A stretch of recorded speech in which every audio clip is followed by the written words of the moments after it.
All right, hey, what's up everybody? Landon with LMR.com. We're talking about some four-eyed parts today. 1979 to 1986. So you four-eyed owners, y'all can hoot and holler down in the comments. Y'all are always letting us know that there needs to be more four-eyed parts. Well, here you go. These are the A-pillar trims, and I think it goes without saying why you need replacement A-pillar trims. I think we can all agree just about any interior in any old car, unless it's been taken care of in a meticulous manner, more than likely something in there is broken, missing, and just needs to be replaced, and that's definitely the case for the A-pillar trims. But name your scenario as to why you will need these. A janky respray at some point, broken tabs, cracks around the screw holes, or the darn thing's just missing altogether. These are factory reproductions of the original, so that means pretty much copy paste from the factory A-pillar trim. Here on the face of the trim will be the factory grain and texture. It's absolutely spot on.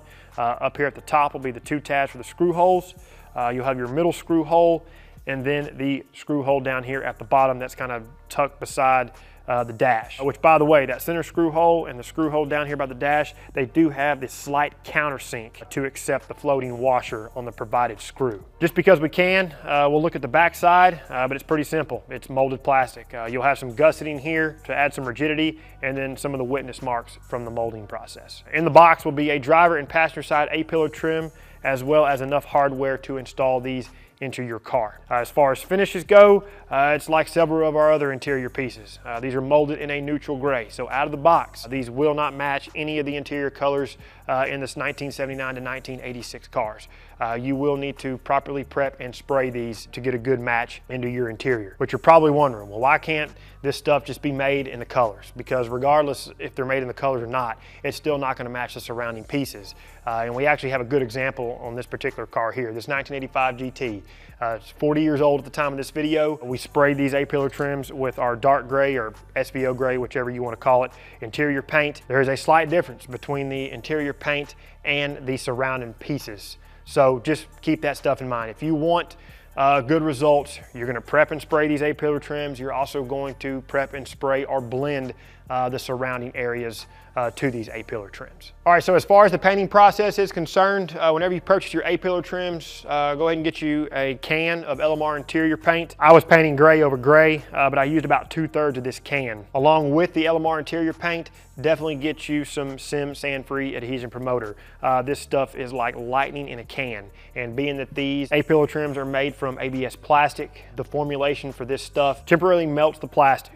And then once you come back over it with a light first coat of your interior paint, as this stuff flashes or evaporates, it draws the paint into the surface, and you just get really good adhesion. From there, you can just follow the instructions on the can. I think I did about 3 coats, roughly 4 coats on the ones I did for this 85 GT, only because we had some high humidity when I was painting. Which, by the way, a quick tip, if you have high humidity in your area, once you spray your last coat, you can dust it with this sand-free adhesion promoter. What that's gonna do, that's gonna, again, kind of melt that top layer of paint, and that's gonna remove any of that blushing or dryness from a high humidity spray. And in typical painting process, if you wanna scuff these with a gray scuff pad and warm water and dish soap, just because it's kind of those best practice type of things, go ahead. But with the Sim sand-free adhesion promoter, you technically don't have to do that. And whenever you get started, be sure you start on the back side first, so your rearward edges and anything underneath. This is referred to as cutting in the part.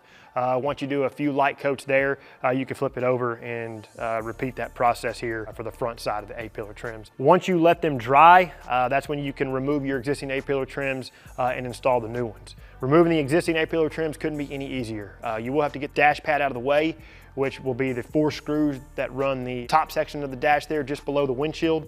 The ones on this 85 GT were missing. From there will be 5 more fasteners securing the dash pad to the dash frame under the frontward edge. Once those are out of the way, tilt your dash applique towards you, set it aside, and there'll be 2 more fasteners, one on the left-hand side, one on the right-hand side. For this particular car, the one on the left-hand side was missing. After all the fasteners are removed, you can get the dash pad out of your way. Now, the next few things you're gonna wanna do will be to remove the driver's side, the passenger side, and the frontward headliner trim.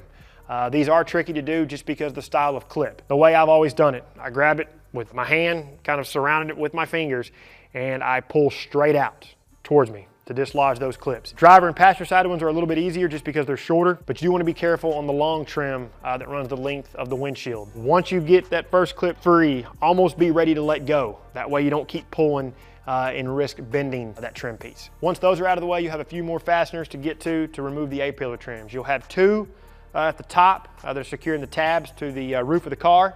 You'll have the center screw, and then you'll have the lower screw down there by the dash. In typical fashion, some of the tabs on the 85 GT were broken. Once the A-pillar trim is out of the way, if you want to use this opportunity to kind of wipe down this area, feel free to do so. So the cool thing about installation, you just reverse the removal procedure. Once you get your A-pillar situated, make sure the outer edge here of the trim is situated over the weather strip. I started with the middle screw first, and that was the shorter screw with the floating washer. The longer screw with floating washer will go here at the bottom down by the dash. And then the two self-tapping screws will secure the tabs to the roof of the car. And then once they're all started, you can run them down until they're snug.